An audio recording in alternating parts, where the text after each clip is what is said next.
Hello mga katoto, may balita tayo diba doon sa 1521 or sa movie ni Miss Bea Alonzo sa ibang bansa.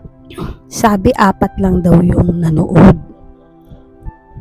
Well, mukhang may issue kasi meron ding balita na nabasa tayo na nagalit din itong manager ni Miss Bea Alonzo.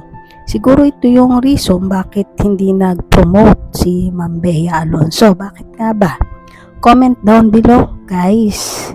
Anyway, mag-a-active na uli si Wisdom TV.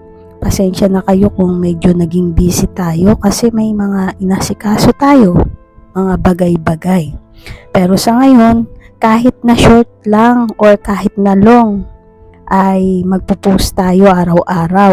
So, ang promise ko sa inyo, kahit kapag short, mga 3 sa isang araw. And then, marami na rin tayong i-feature.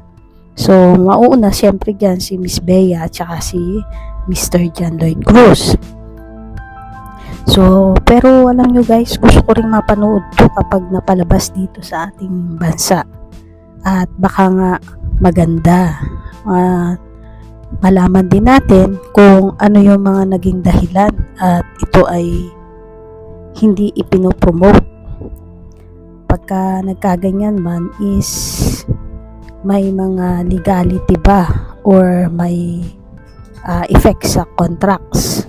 Anyway, yung image ni Miss Bea Alonzo, hindi siya yung artista sa Philippines na hindi nagpo-promote. Palagi nagpo-promote yan ng kanyang movie. Lalo na kung movie yan. Teleserye nga, nagpo-promote, diba guys?